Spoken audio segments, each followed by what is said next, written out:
ওকে, খাতাগুলো ready করো।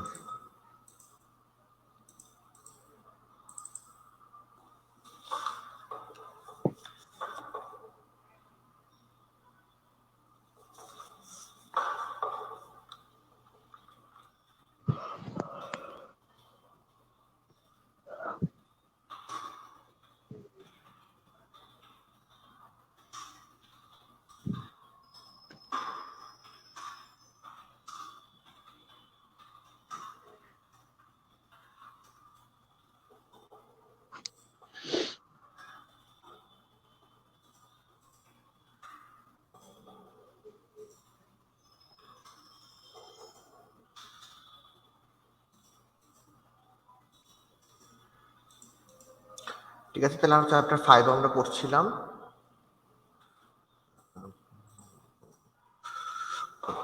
আজকে আমরা যে টপিকটা পড়বো, আজকে খুব বেশি টপিক নেই, জাস্ট কয়েকটা ছোটখাটো টপিক আছে। তো প্রথম টপিক হচ্ছে আমাদের সিস্টেম অ্যানালিস্ট।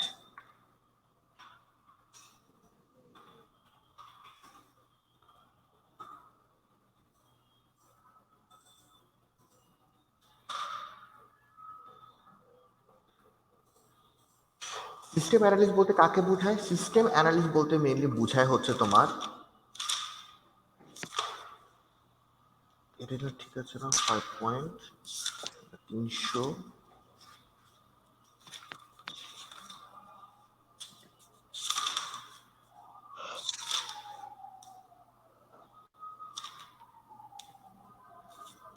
ও সরি 5.44 ভুল করেছি, দুটো পড়ানো হয়ে গেছে। এই যে সিস্টেম অ্যানালিস্ট। সিস্টেম অ্যানালিস্টটা কাকে বলে? সিস্টেম অ্যানালিস্ট বলা হয় হচ্ছে তোমার those who maintain and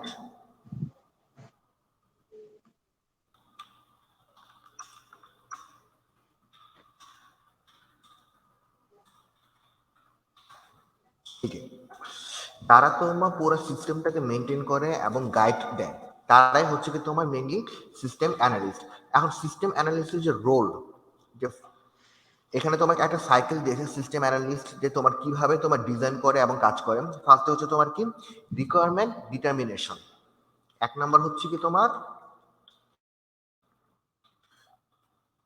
requirement determination,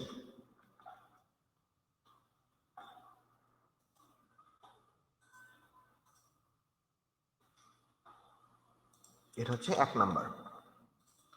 দুই নাম্বার কি? দুই নাম্বার হচ্ছে কি তোমার ফিজিবিলিটি অ্যানালাইসিস, অর্থাৎ কি আমরা এসডিএলসি যেটা পড়েছি লাস্ট ক্লাসে, সিস্টেম ডেভেলপমেন্ট লাইফ সাইকেল পড়েছিলাম না কণিকা? লাস্ট ক্লাসে আমরা জি system sir. Development life cycle SDLC পড়েছিলাম না, সিস্টেম ডেভেলপমেন্ট লাইফ সাইকেল। জি স্যার। ওখানে কয়টা স্টেপ ছিল বলো তো?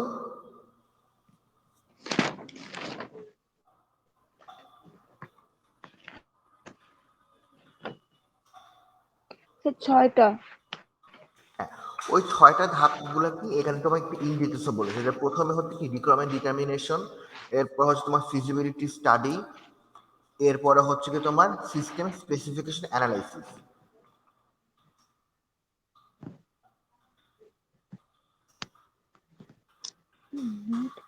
4 নাম্বার যেটা হচ্ছে তোমার সিস্টেম ডিজাইন। 5 নাম্বার হচ্ছে সিস্টেম ইমপ্লিমেন্টেশন।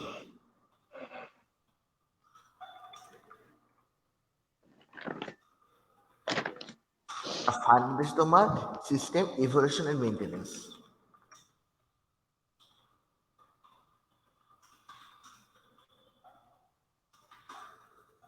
দেখেছো ওই যে তোমার এসডিএলসি যে 6টা, এখানে কিন্তু ঠিক তোমার 6টাই আছে, জাস্ট নামগুলো একটু চেঞ্জ করেছে, ধরে ধাপগুলো কিন্তু সেম।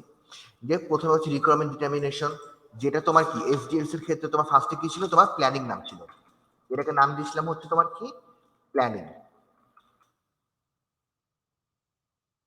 তারপরে ফিজিবিলিটি স্টাডি, মানে কি যে তোমার জিনিসটা তোমার কতটুকু তোমার হবে, তোমার কতটুকু তোমার অ্যাক্টিভ হবে, বা কতটুকু তোমার এটা ভালো হবে, বা কতটুকু তোমার ফ্রুটফুল হবে, সেই জিনিসটা তোমার অ্যানালাইসিস।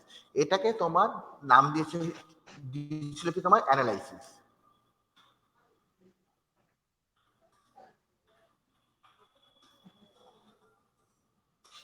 সিস্টেম স্পেসিফিক অ্যানালাইসিস যেটা এসডিএস এর ক্ষেত্রে এটাকে নাম দিয়েছে তোমার ডিজাইন।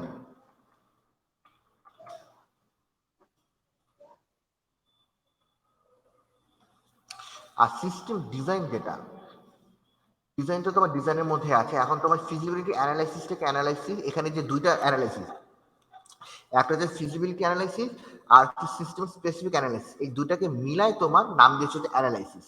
কথা বুঝতে পেরেছো?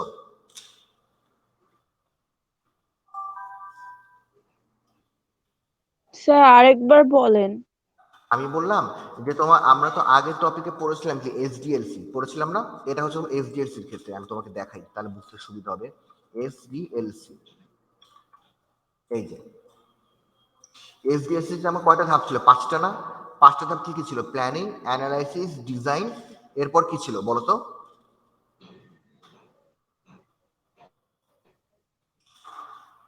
এর পরে কি ছিল ডিজাইনের পর?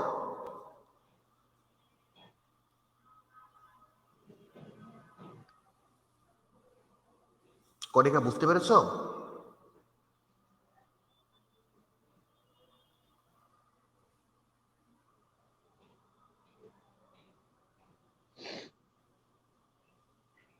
এসডিএলসি তে তোমার 5 নম্বর ধাপ কি ছিল এটা আমাকে বলো, স্টেপ 5 নম্বর ফেজটা কি ছিল?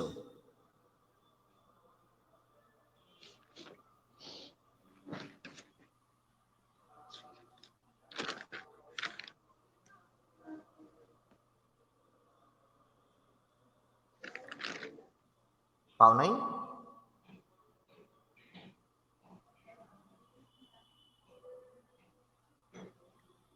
তিনশো 21 নম্বর পেজ দেখো, 321।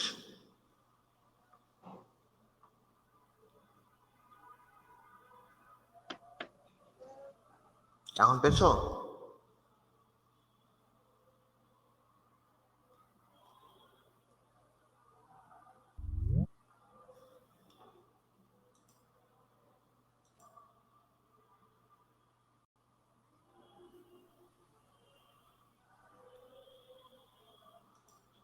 কনিকা কোনো অসুবিধা হচ্ছে?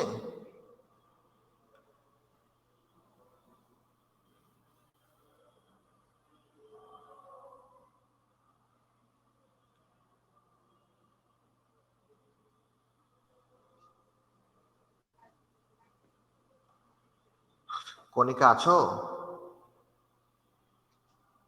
স্যার কথা না ভেঙে ভেঙে আসতেছে, মানে অর্ধেক আসে অর্ধেক আসে না এরকম। আচ্ছা 321 নম্বর পেজটা দেখো, 321, পেজ নাম্বার 321।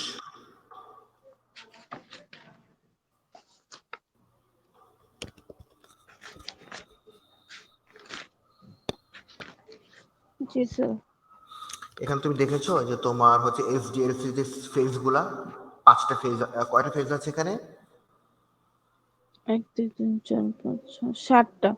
এই 7টা কিসের? 7টা পাইলে কই?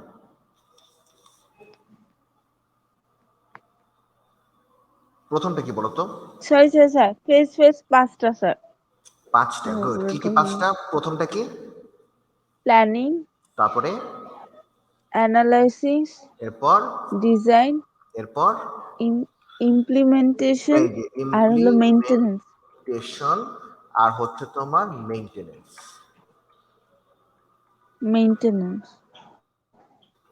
বুঝতে পেরেছো? এই যে এসডিএলসি যে এই যে তোমার 5টা যে তোমার ফেজ, এই 5টা ফেজকে তোমার 6টা ভাগে ভাগ করেছে তোমার কিসের ক্ষেত্রে? সিস্টেম অ্যানালিস্ট এর যে রোল সেটা একটা ভাগ করেছে। খেয়াল করেছো? এখন তুমি 323 নম্বর পেজে যাও।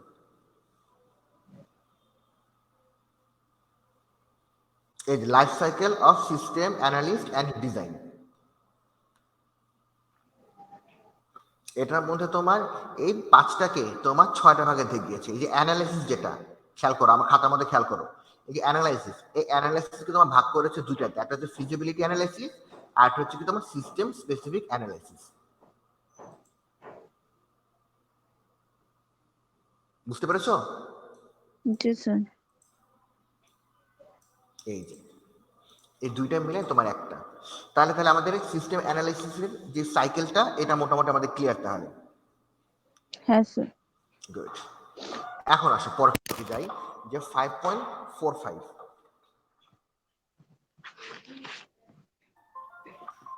যেটা হচ্ছে তোমার page number 323, role of system analyst.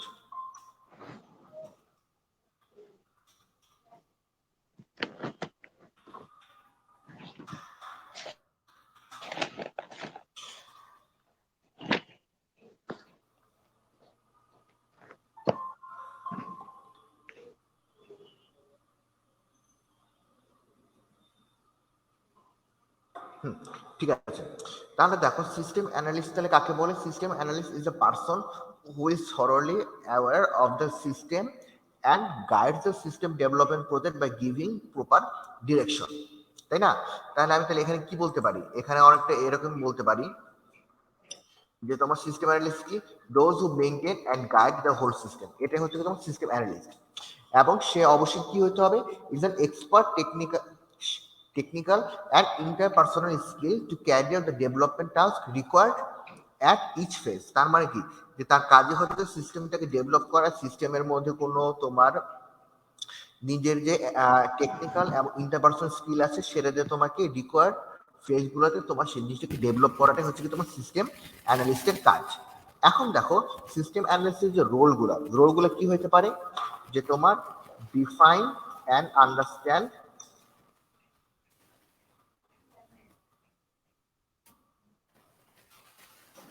Requirement,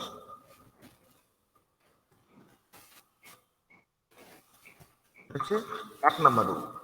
যে রিকোয়ারমেন্ট আছে সেই জিনিসকে ডিফাইন করা এবং আন্ডারস্ট্যান্ড করা। 2 নম্বর হচ্ছে তোমার study requirement based on priority. Study requirement based on priority. Priority বেসিসে তোমার রিকোয়ারমেন্ট গুলোকে তোমার স্টাডি করা, যে কোন জিনিসটা আগে করতে হবে, কোন জিনিসটা পরে করতে হবে, সেই জিনিস। Gather fact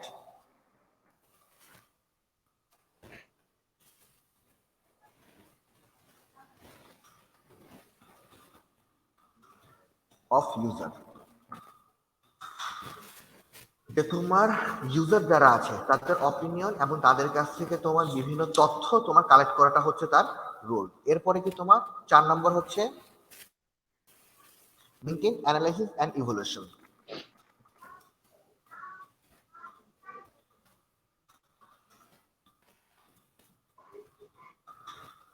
maintain analysis and evolution. এরপরে হচ্ছে তোমার সাজেস্ট ফ্লেক্সিবল অল্টারনেটিভ সলিউশন, বা তুমি বলতে পারো অল্টারনেটিভ সলিউশন।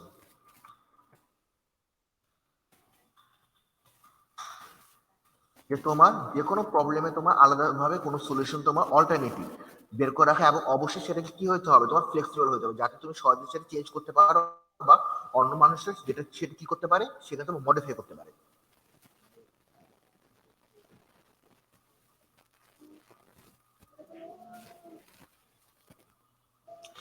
এখন তোমার হচ্ছে যে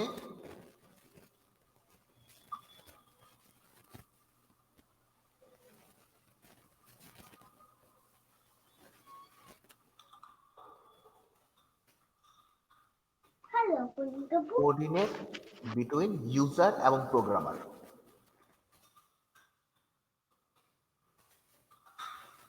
এই জিনিসটা দেখো এখানে একটু কঠিন ভাবে বলছে, draw certain specification which are easily understood by user and programmer in precise and detail form. এত কঠিন ভাবে না বলে আমরা কি বলতে পারি? Coordinate between user and programmer, যে ইউজার তোমার কি চায় এবং প্রোগ্রামারটা সেটা কিভাবে করতে পারবে, বা প্রোগ্রামারের জন্য কোন কাজটা করতে সুবিধা হবে, যেভাবে আর ইউজারের চাহিদাটা আমরা পূরণ করতে পারবো, সেই জিনিসটা তোমার কোঅর্ডিনেট করা। তারপর কি তোমার ইমপ্লিমেন্ট লজিক্যাল ডিজাইন। এখানে লজিক্যালের সাথে সাথে তোমার ফ্লেক্সিবল হইতে হবে, যাতে তোমার ডিজাইনটা তুমি শুধু একটা কাজের জন্য একরকম ডিজাইন করবা এরকম না, যাতে তোমার ডিজাইনটা যাতে তোমার প্রায়োরিটি বেসিসে বা তোমার সিস্টেম বেসিসে বা রিকোয়ারমেন্ট বেসিসে চেঞ্জ করা যায়, সেরকম ভাবে তোমাকে ডিজাইনটা তোমাকে ইমপ্লিমেন্ট করতে হবে। এবং ফাইনালি হচ্ছে তোমার maintain and evaluation in regular basis. যে তোমার একটা সিস্টেম ডেভেলপ করার পরে সেই জিনিসটাকে তোমার মেনটেন করা এবং এটাকে ইভ্যালুয়েট করতে হবে রেগুলার বেসিসে। তাহলে মোটামুটি তাহলে কয়টা পয়েন্ট আমরা আলোচনা করলাম? 8টা পয়েন্ট হচ্ছে তোমার কি রোল অফ সিস্টেম অ্যানালিস্ট। এটা কিন্তু খুব ইম্পর্টেন্ট, এটা দাগ দিয়ে রাখো, এটা পরীক্ষা আসে কিন্তু।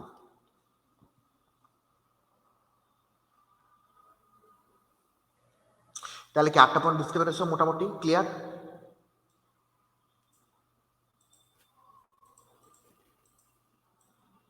কণিকা 8টা পয়েন্ট বুঝতে পেরেছো? জি স্যার, বুঝতে পেরেছি। গুড। জি স্যার। এরপর আসা হচ্ছে টপিক যেটা হচ্ছে 5 পয়েন্ট তোমার 4 6। এটা হচ্ছে তোমার অ্যাট্রিবিউট।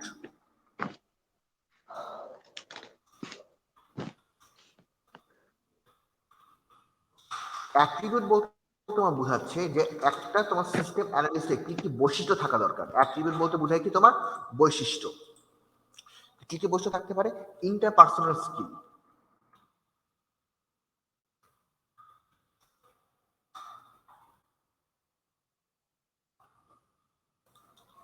ইন্টারপার্সোনাল স্কিল মানে কি interface with user and programmer, মানে তোমার মানুষ হিসেবে তোমার যে স্কিলগুলো, যে তুমি ইউজার এবং তোমার প্রোগ্রামারের মাঝখানে তুমি ইন্টারফেস করবা, তারপরে হচ্ছে যে বিভিন্ন বিভিন্ন ছোট ছোট গ্রুপ বলো বা বড় গ্রুপগুলোকে তুমি লিড করবা, লিডারশিপ ম্যানেজমেন্ট। তারপরে হচ্ছে তোমার প্রত্যেকের যে ইচ্ছাটা আছে, এক্সপেকটেশন, যেমন ইউজারের যে এক ধরনের এক্সপেকটেশন আছে, প্রোগ্রামার এক ধরনের এক্সপেকটেশন, সেইগুলো তোমার মেনটেন করা।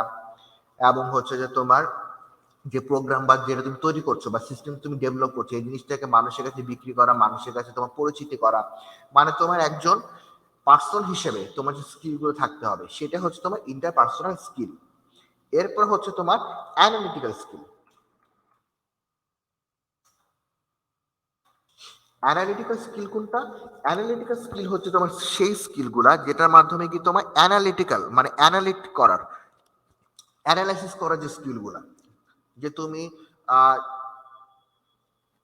যে কোন জিনিসটা তোমার মার্কেটে কিভাবে চলছে, কতটুকু ভালো চলছে, কতটুকু খারাপ চলছে, বা সিস্টেমটাকে তুমি স্টাডি করবা, সেটার তো উপর তোমার যে কোনো রিকোয়ারমেন্ট থাকে সে অনুযায়ী তুমি জিনিসটাকে ম্যানেজ করবা বা তুমি আপগ্রেড করবা।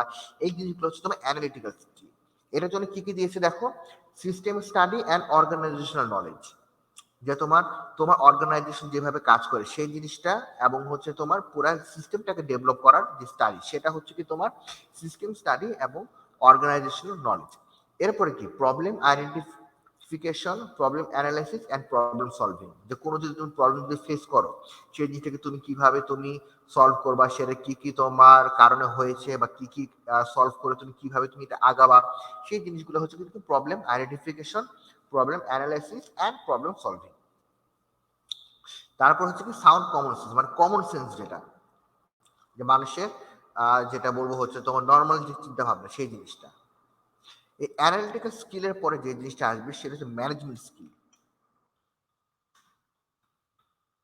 ম্যানেজমেন্ট স্কিল হচ্ছে কি তোমার ম্যানেজমেন্ট হিসেবে, মানে তোমার সিনিয়র হিসেবে তোমার যে স্কিলগুলো থাকতে হবে সেটা হচ্ছে কিন্তু ম্যানেজমেন্ট স্কিল। যেরকম হচ্ছে understand user jargon and practice. Jargon মানে হচ্ছে তোমার এক্সপেকটেশন আরেকটা ওয়ার্ড, যে তোমার যে জিনিসগুলা মানুষ তোমার মনে করে যে এক্সপেকটেশন তো অনেকটা আছে, যে যে সে ইচ্ছা পোষণ করলো কিন্তু পরে হইলো না। কিন্তু যদি কোনো এক্সপেকটেশন থাকে যেটা সে ধরে বসে থাকে যে এটা ছাড়া তার কোনো মতে অন্য কোনো ভাবে হবে না, সেটাকে বলো তোমার জার্গন। তুমি বলতে পারো যে তোমার understand user expectation and practice. তারপর হচ্ছে রিসোর্স অ্যান্ড প্রজেক্ট ম্যানেজমেন্ট, যে তোমার কাছে যে রিসোর্স আছে এই রিসোর্স দিয়ে তুমি কিভাবে প্রজেক্টটা মেনটেন করবা সেই জিনিসটা। তারপরে চেঞ্জ অ্যান্ড রিস্ক ম্যানেজমেন্ট, যে তোমার যদি কোনো চেঞ্জ আসতে হয় বা তোমার যদি কোনো রিস্ক নিতে হয় সেই জিনিসটা যে স্কিলটা সেটা হচ্ছে তোমার চেঞ্জ অ্যান্ড রিস্ক ম্যানেজমেন্ট। আর ফাইনালি হচ্ছে তোমার টেকনিক্যাল স্কিল। টেকনিক্যাল স্কিল কোনটা? টেকনিক্যাল স্কিল হচ্ছে যেটার মাধ্যমে তোমার যে স্টাডি, তোমার এডুকেশনাল নলেজ যেটা বা তোমার টেকনিক্যাল যে নলেজ সেই জিনিসটাকে তুমি ইউজ করতে পারবা। তাহলে এটা হচ্ছে knowledge of computer and software. এই যে তোমার এটা এডুকেশন বেসড, এরপরে হচ্ছে তোমার keep abstract of modern development বা keep knowledge of modern development, যে তোমার মডার্ন যে ডেভেলপমেন্ট বা যেভাবে তোমার সিস্টেমটা মানে আমাদের নর্মালি আশেপাশে টেকনোলজিগুলো ডেভেলপ করছে সেটার উপর বেস করে তোমার কি করতে হবে, সিস্টেমটাকে আপডেট করতে হবে। নো দ্য সিস্টেম ডিজাইন টুল, এখন তুমি যে ডিজাইনটা যে করবা বা তুমি সিস্টেমটা যে ডেভেলপ করবা সেটার মধ্যে কি কি টুল ব্যবহার করতে সেটা সম্পর্কে তোমাকে ধারণা থাকতে হবে। তাহলে মোটামুটি কি একজন সিস্টেম অ্যানালিস্টের 4 রকম বস্তু থাকতে হবে। একটা হচ্ছে যেসব মানুষ হিসেবে ইন্টারপার্সোনাল স্কিল, তার অ্যানালাইজ করার ক্ষমতা, তার ম্যানেজমেন্ট মানে ম্যানেজিং ক্ষমতা, আর হচ্ছে টেকনিক্যাল স্কিল। 4টা পয়েন্ট বুঝতে পেরেছো না কোনো কনফিউশন আছে? না স্যার, বুঝতে পেরেছি। ওকে, ঠিক আছে। এরপরে যে আমাদের রিকোয়ারমেন্ট ডিটারমিনেশন আছে, এটা আমাদের দরকার নেই। এই টপিকগুলো ওরকম বেশি ইম্পর্টেন্ট না। আমরা এখন চলে যাব সরাসরি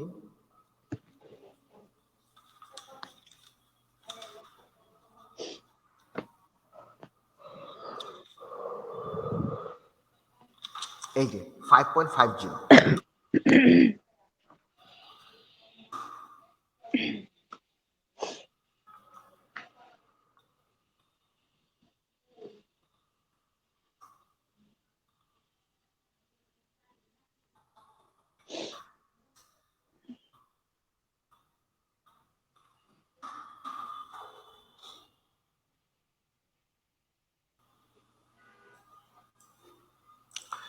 এটা নিয়ে আলোচনা করার আগে আমি একটু আরেকটু জিনিস নিয়ে আলোচনা করি, সেটা হচ্ছে ফিজিবিলিটি স্টাডি। এই জিনিসটা কি? আচ্ছা, এই ফিজিবিলিটি মানেটা কি এটা একটু আমরা আগে একটু তোমাকে একটু বলি। এটা আমি একটা সংজ্ঞা আমার কাছে রেডি করা আছে।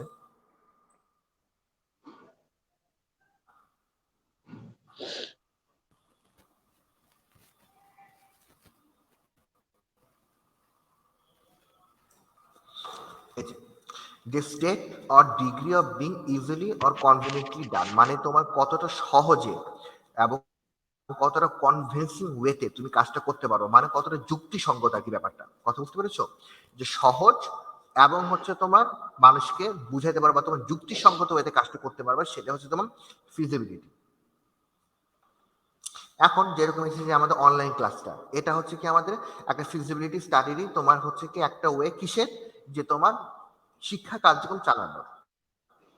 যেহেতু শিক্ষা কার্যক্রম চালাতে গেলে আমরা যদি মনে করি ফিজিক্যাল ক্লাস যদি রাখতে চাইতাম, তাহলে মনে করো যে আমাদের কত রকম হেসেল পোহাইতে হতো, যে তোমাকে তোমাদের আসা যাওয়ার একটা ব্যবস্থা, তারপর হচ্ছে ক্লাসের মধ্যে তোমার ডিস্টেন্স মেনটেন করা, তারপর একটু পরপরই তোমার হচ্ছে যে যাতে কোনো সংক্রমণ যাতে না হয় সেটা।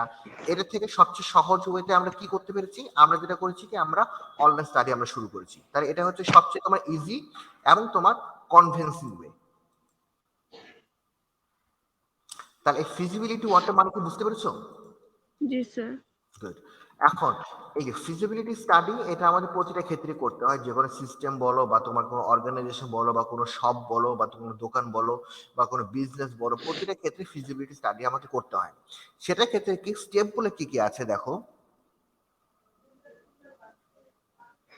1 নম্বর আমাদের কি দিয়েছে, আইডেন্টিফাই ইমপ্লিমেন্টেশন অল্টারনেটিভ।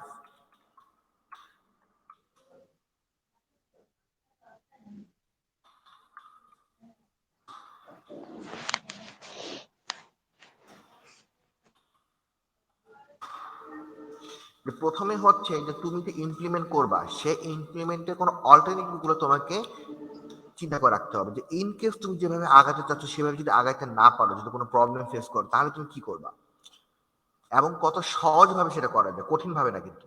এই জিনিসটা তোমাকে আগে থেকে তোমাকে বের করে রাখতে হবে বা আইডেন্টিফাই করে রাখতে হবে। এটার উপরে বেস করে তোমার দুইটা আছে। একটা হচ্ছে তোমার ডিটারমাইন ইকোনমিক ফিজিবিলিটি,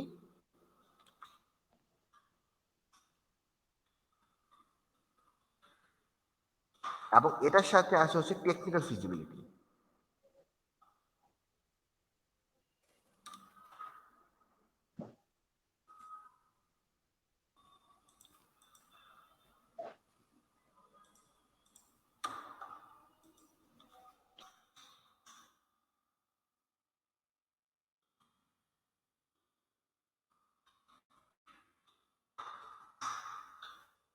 আরেকটা দিক থেকে আছে কি তোমার ডিটারমাইন অপারেশনাল।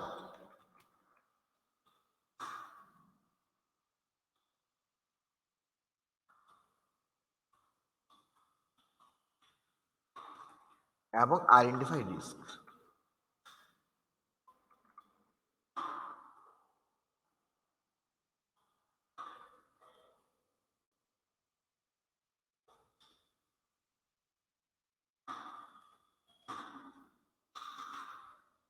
দুই নম্বরে ফাইনাল হচ্ছে তোমার চুজ অ্যান অল্টারনেটিভ।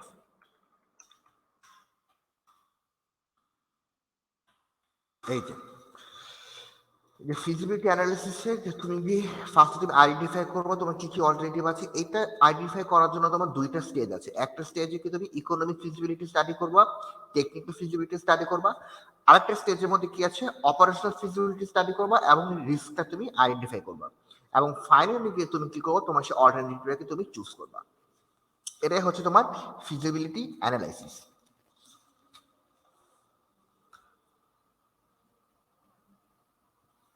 এখন আমি যদি টাইপসে যদি চলে যাই 5.51-এ,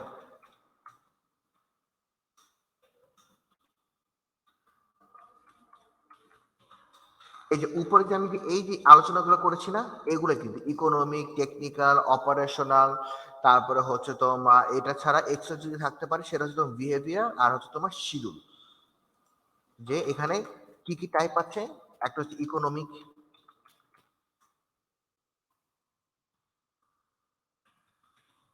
দুই নাম্বার আছে হচ্ছে তোমার টেকনিক্যাল, তিন নাম্বার হচ্ছে অপারেশনাল,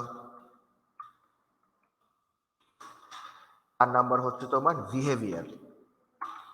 যে তোমার বিহেভিয়ার উপরে ডিপেন্ড করে যে তোমার যেটা ফিজিবিলিটি সেটা হচ্ছে তোমার সেটা।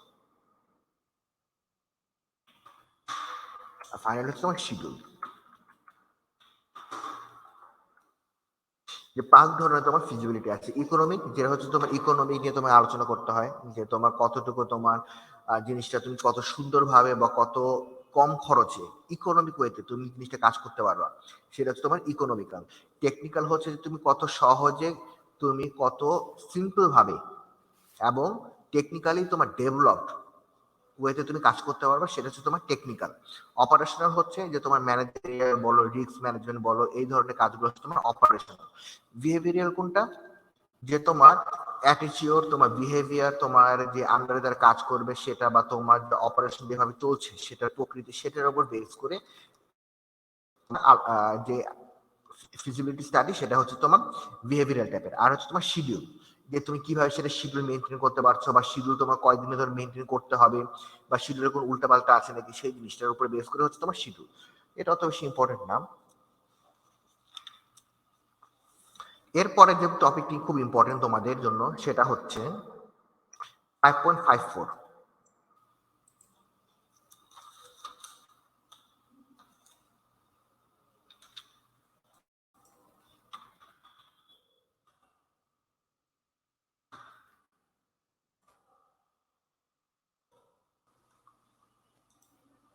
ইসরাত কি নাই? আছে স্যার। নাম দিয়ে ঢুকে নাই কেন? ইসরাত জানি না। তুমি কি ক্লাসকে বুঝতে পারছো না, অসুবিধা হচ্ছে? ইসরাত,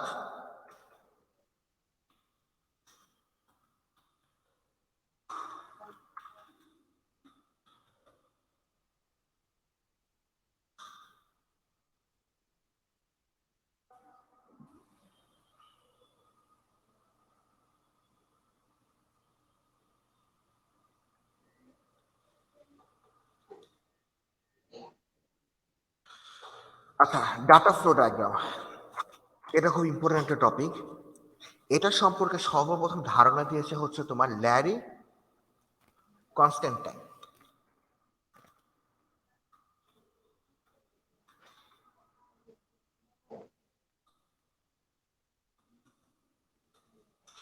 এবং তার যে ধারণা সে যেটা বলেছে সেটা হচ্ছে যে তোমার একটা সিস্টেমকে তোমার ডেভেলপ করার জন্য যে রিকোয়ারমেন্ট গুলা সেটা গ্রাফিক্যাল ওয়েতে উনি প্রকাশ করেছে।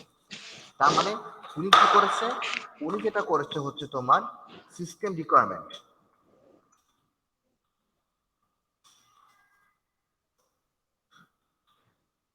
shown in graphical way.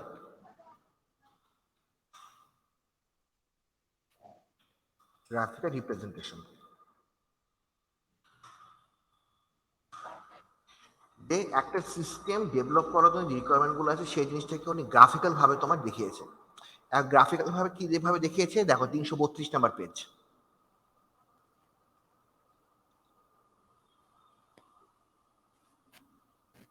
পেয়েছো? জি স্যার। ওকে, এখানে দেখো কি করেছে, এখানে তোমার ইনফরমেশন গ্যাদারিং টুলস,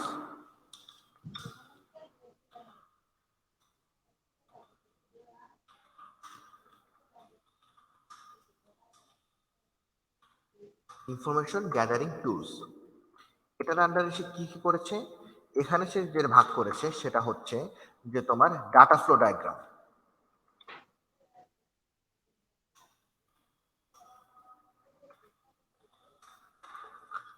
এরপরে হচ্ছে তোমার ডিসিশন ট্রি,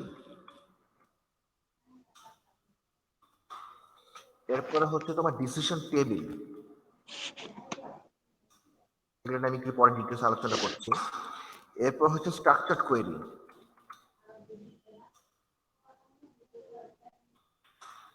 আর ফাইনাল হচ্ছে তোমার সুডো কোড।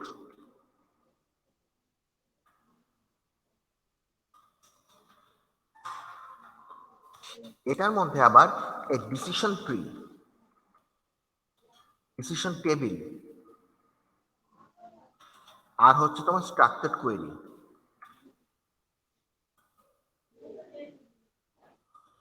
এই তিনটা মিলাই তোমার তৈরি হচ্ছে কি তোমার ডাটা অর্গানাইজেশন।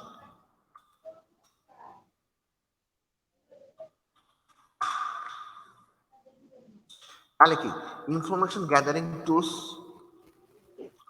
যে ইনফরমেশন তুমি যখন গ্যাদার করবা সেখান থেকে তোমার মোটামুটি আমরা তাহলে 1টা 2টা 3টা 4টা 5টা আমরা অংশ পাচ্ছি। প্রথম হচ্ছে ডাটা ফ্লো ডায়াগ্রাম, যে তোমার ডাটাটা তোমার কোথা থেকে কোথায় ফ্লো করবে, মানে ইনপুট কোথায় হবে, প্রসেস কোথায় হবে এবং আউটপুটটা কোথায় পাবা, সে পুরো জিনিসটা। এবং একই সাথে হচ্ছে তোমার লাস্টে দেখো সুডোকোড, সুডোকোড কোনটা, যে তোমার প্ল্যানিং অফ দ্য তোমার কি হোল সিস্টেম, যে তুমি কাজের যে প্ল্যানিংটা করবে, যে তুমি কোনটা পরে কোনটা করবে সেটা আমরা সুডো আকারে দেখা যায় স্টেপ বাই স্টেপ, যে স্টেপ 1 আমরা এটা করব, স্টেপ 2 তে এটা করব, স্টেপ 3 তে এটা করব, তাই না? সেরকম। আর এটা ছাড়া যে তোমার ডিসিশন ট্রি, ডিসিশন টেবিল আর স্ট্রাকচারড কোয়েরি। ডিসিশন ট্রি কোনটা?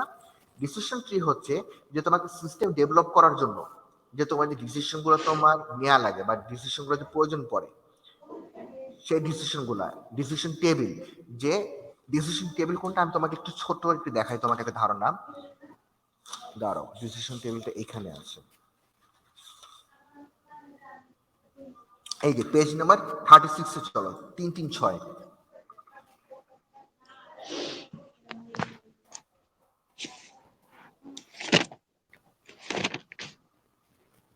জি স্যার। এই যে এখানে দেখো নিচের দিকে যে তোমার একটা টেবিল দেওয়া আছে না, যে দেখো বিভিন্ন ধরনের কন্ডিশনের অ্যাক্রসে তোমার কি রুল 1, রুল 2, রুল 3, রুল 4 বিভিন্ন ধরনের তোমার রুলস এখানে অ্যাপ্লাই করেছে। যে তোমার অ্যাডভান্স পেমেন্ট মেথড, যে প্রথম রুলসের মধ্যে কি হবে, যদি অ্যাডভান্স পেমেন্ট মেথড যদি ইয়েস হয় তাহলে কি পারচেস অ্যামাউন্ট এটা হবে না, রেগুলার কাস্টমারের জন্য এটা অ্যাপ্লিকেবল হবে না, 5% ডিসকাউন্ট তার জন্য অ্যাপ্লিকেবল হবে না, এবং গিভ নো ডিসকাউন্ট এটা তার জন্য অ্যাপ্লিকেবল হবে না। এটা হচ্ছে রুলস 1। রুল 2 কোনটা, যদি অ্যাডভান্স পেমেন্ট যদি না করে থাকে নো, তাহলে কি হবে, পারচেস অ্যামাউন্ট তাকে 10,000 টাকা দিতে হবে, তাকে অবশ্যই রেগুলার কাস্টমার হইতে হবে, তাকে তুমি কোনো 5% ডিসকাউন্ট তুমি দিবা না, আর কোনো ডিসকাউন্টও তুমি তাকে দিবা না, এটা তার জন্য অ্যাপ্লিকেবল হবে না, এটা সিচুয়েশনের উপর বেস করবে।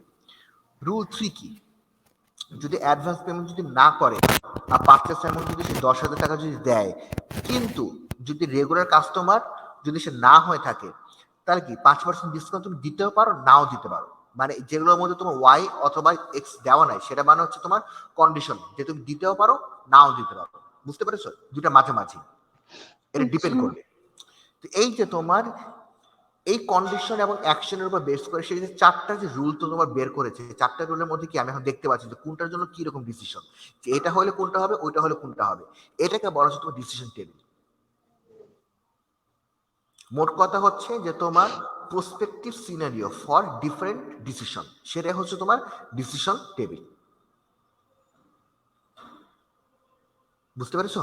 যে প্রসপেক্টিভ স্যার তোমার সলিউশন, যে কি কি সলিউশন হতে পারে অন দ্য বেসিস অফ তোমার স্পেসিফিক ডিসিশন, কোন কোন ডিসিশনের উপর বেস করে তুমি কি কি তুমি কাজ করবা সেটাই, এটাই হচ্ছে তোমার ডিসিশন টেবিল।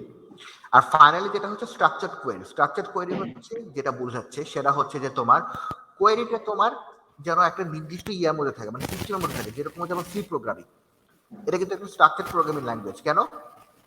এর নিজস্ব একটা গঠন আছে, নিজস্ব একটা স্ট্রাকচার আছে, যে তুমি চাইলে তুমি যেভাবে ইচ্ছে সেভাবে তুমি সি প্রোগ্রামে লিখতে পারবে না, যে তোমাকে আগে ইনিশিয়ালাইজেশন করতে হবে, তারপরে তোমাকে ডাটা টাইপ গুলো দিতে হবে, ইনপুট আউটপুট লাগবে ইনপুট আউটপুট দিতে হবে, প্রসেসিং করতে হবে, তাই না? একটা স্ট্রাকচার আছে।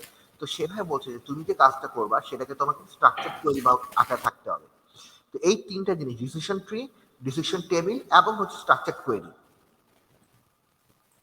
এটা নিয়ে তৈরি হচ্ছে কি তোমার data organisation.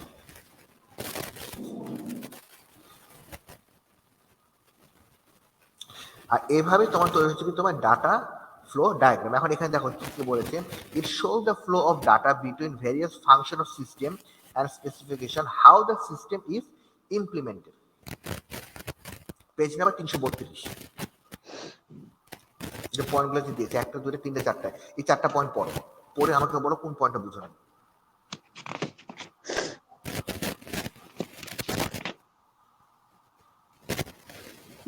the process of data between functions of system is how the consistent implement design first functional interface.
Sir পড়েছি। কোনো পয়েন্ট কি বুঝতে অসুবিধা আছে? না স্যার।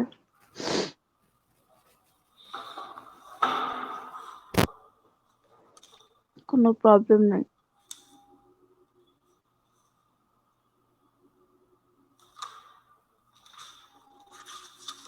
তারা যে চাকরিটা মোটামুটি সেরকম, পরের দিকে আর ওরকম কোনো ইম্পর্টেন্ট কোনো টপিক নেই।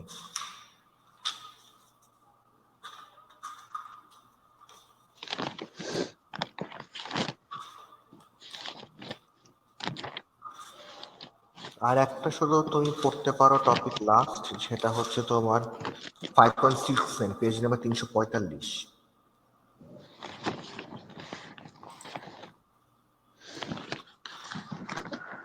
স্যার কোনটা? ও 345 পেজ, দাঁড়াও, 5.69। স্ট্রাকচার্ড অ্যাপ্রোচ আর হলো ভার্সেস অবজেক্ট ওরিয়েন্টেড অ্যাপ্রোচ। এইটা পেজ 345, এটা হচ্ছে তোমার structured approach.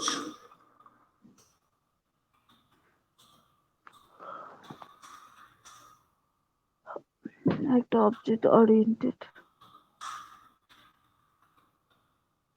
Object oriented approach মানে কি স্যার? অবজেক্ট ওরিয়েন্টেড মানে কি, যে তোমার একটা নির্দিষ্ট কোনো অবজেক্ট থাকবে, অবজেক্টিভটা তুমি ফুলফিল করার জন্য যে তোমার যে সিস্টেমটা তুমি ডেভেলপ করবে সেটা হচ্ছে তোমার অবজেক্ট ওরিয়েন্টেড। এটার জন্য কোনো নির্দিষ্ট কোনো স্ট্রাকচার থাকবে না। যেরকম মনে করো যে আমি যদি তোমাকে বলি যে তুমি দুইটা সংখ্যা যোগ করার একটা প্রোগ্রাম করো, ঠিক আছে? আচ্ছা এটা হচ্ছে তোমার অবজেক্ট ওরিয়েন্টেড অ্যাপ্রোচ। যে তুমি এখন দুইটা সংখ্যা যোগ করার প্রোগ্রাম তুমি চাইলে সি দিয়েও করতে পারো, সি প্লাস প্লাস দিয়েও করতে পারো, জাভা দিয়েও করতে পারো, তোমার ইচ্ছা। কিন্তু আমি যদি তোমাকে বলি যে না, তুমি দুটো সংখ্যা যোগফল বের করবে সি এর মাধ্যমে, তাহলে তোমার এটা হলো স্ট্রাকচার অ্যাপ্রোচ, যে তোমাকে আমি একটা স্ট্রাকচারের মধ্যে বেঁধে দিচ্ছি, তোমাকে এইভাবেই করতে হবে, এর বাইরে তুমি করতে পারবে না। আচ্ছা আচ্ছা এই হচ্ছে তোমার, একটা হচ্ছে স্ট্রাকচার বেস, একটা হচ্ছে তোমার অবজেক্ট ওরিয়েন্টেড অ্যাপ্রোচ। যেরকম দেখো, এটা আমাদের উদাহরণগুলোতে আমরা যাই। এক নম্বর যেটা আমার পার্থক্য যেটা করেছি সেটা হচ্ছে it works with top down approach. Top down মানে হচ্ছে যে তোমার আইদের নিচ থেকে তোমাকে উপরে যেতে হবে অথবা উপর থেকে নিচে যেতে হবে।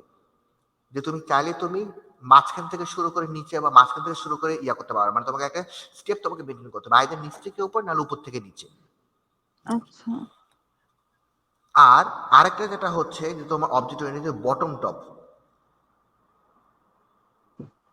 টপ টু ডাউন, আর হচ্ছে তোমার বটম টু আপ, মানে তোমার নিচ থেকে উপরে যেতে হবে। যে অবজেক্ট ওরিয়েন্টেড হচ্ছে নিচ থেকে উপরে যাওয়া, টপ ডাউন, আর স্ট্রাকচার হচ্ছে কি উপর থেকে নিচে নেওয়া। তারপর দেখো, programme is divided into number of sub module or function. তার মানে কি, তুমি যে নির্দিষ্ট যে প্রোগ্রামটা আছে এটা অনেকগুলো তোমার ছোট ছোট ফাংশন বা তোমার মডিউলের মধ্যে ভাগ করা থাকবে। কিন্তু অবজেক্ট ওরিয়েন্টেড যেটা হচ্ছে যে তোমার এটা বিভিন্ন ধরনের তোমার এরকম ছোট ছোট অংশে ভাগ করা থাকবে না, অনেকগুলো তোমার ক্লাস বা অবজেক্টিভ ভাবে তোমার ভাগ করা থাকবে। যে তুমি এই কাজটার পর এই কাজটা করবা বা এই কাজের সাথে এই কাজ করবা, এরকম মানে তোমার আলাদাভাবে তোমার ইয়ে করা থাকবে না। Organized by having number of classes or object. তারপরে কি, ফাংশন কল ইজ ইউজড, যে তোমাকে এখানে ফাংশন ইউজ করতে হয়। যে তোমার মনে করো যে এক একটা কাজের জন্য, যেটা বলো যে এক একটা কাজের জন্য বিভিন্ন ধরনের সাব মডিউল বা ফাংশন আছে, সেই ফাংশনটাকে কাজ করতে হবে। আর এটার ক্ষেত্রে হচ্ছে তোমার message message passing is use, তোমাকে যদি মেসেজটা পাঠিয়ে দিতে হবে যে এই জিনিসটা তোমার এখানে আছে, ওখান থেকে কল করার দরকার পড়বে না। যে তুমি একটা কাজ করতে চাচ্ছ, তোমার যদি বলে দিতে হবে জিনিসটা এখানে আছে, এখানে ক্লিক করে আসবা, শেষ। Software use is not possible, মানে এই একটা সফটওয়্যার তুমি বিভিন্ন কাজে ব্যবহার করতে পারবে না। যেটা আমি বললাম যে এই যে একটা তুমি সফটওয়্যার তৈরি করবে ওটা একটা নির্দিষ্ট কাজের জন্য ব্যবহার করতে পারবে, অন্য কোনো কাজের জন্য ব্যবহার করতে পারবে না।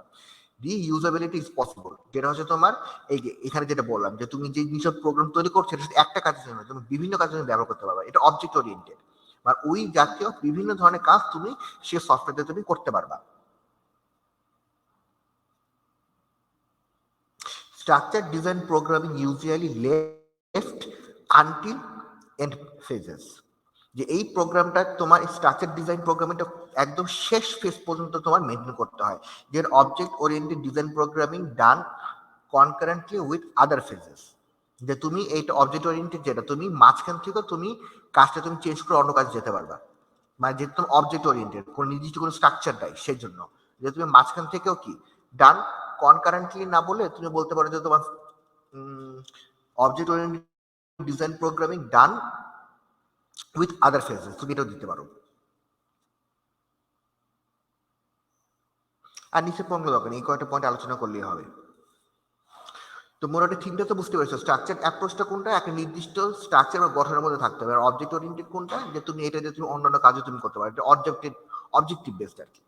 যে স্ট্রাকচার প্রোগ্রামিং এর মধ্যে তোমাকে ফাংশন কল করতে হয়, আর অবজেক্ট ওরিয়েন্টেড কি করতে হয়, যে মেসেজ পাস করতে হয়। স্ট্রাকচার প্রোগ্রামিং কি করতে হয়, যে তোমার এটা তুমি অন্যান্য ভাবে ইউজ করতে পারবে না, reuse not possible, but object oriented কি তোমার ইউজেবল, তোমার পসিবল। তারপর স্ট্রাকচার প্রোগ্রামিং কি, তোমাকে আলাদা আলাদা মডিউল অথবা ফাংশন থাকে, যেখানে তোমার প্রোগ্রামটা তোমার কি করতে হয়, নাম্বার অফ ছোট ছোট অবজেক্টিভ অথবা ক্লাসের মধ্যে ভাগ করা থাকে। এই হচ্ছে তোমার স্ট্রাকচার অ্যাপ্রোচ আর অবজেক্ট ওরিয়েন্টেড অ্যাপ্রোচ।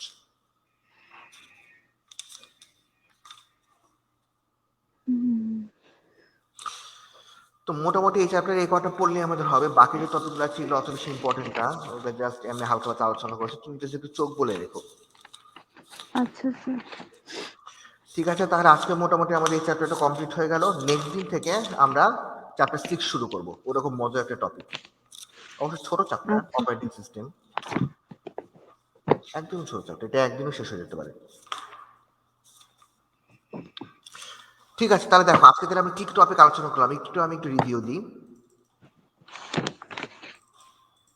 যে আজকে আমরা প্রথমত সিস্টেম অ্যানালিস্ট কে এবং তার যে তোমার সিস্টেম মেনটেন করার যে ধাপগুলা, সে ধাপগুলা দেখেছি এবং এসডিএলসির সাথে সেটা কোথায় পার্থক্য সেই জিনিসটা আমরা আলোচনা করেছি। এরপরে করেছি কি তোমার সিস্টেম অ্যানালিসিসের যে রোলগুলো, কি কি রোল আছে একটা সিস্টেম অ্যানালিসিস, সেটা আমরা আলোচনা করেছি। সিস্টেম অ্যানালিসিসে কি কি অ্যাট্রিবিউট থাকতে পারে সেটা আলোচনা করেছি। ফিজিবিলিটি স্টাডির মধ্যে কি কি স্টেপ থাকতে পারে সেটা দেখেছি। ফিজিবিলিটি কি কি টাইপ আছে, তারপরে ডাটা ফ্লো ডায়াগ্রাম, এটা খুব ইম্পর্টেন্ট একটা টপিক। ডাটা ফ্লো ডায়াগ্রাম, এটার মধ্যে তোমার ডাটা ফ্লো ডায়াগ্রাম কাকে বলে, এটার যে ডায়াগ্রামের মধ্যে যে পয়েন্টগুলো আছে সেটা আলোচনা করেছি। আর ফাইনালি কি তোমার স্ট্রাকচারড অ্যাপ্রোচ আর অবজেক্ট ওরিয়েন্টেড অ্যাপ্রোচ।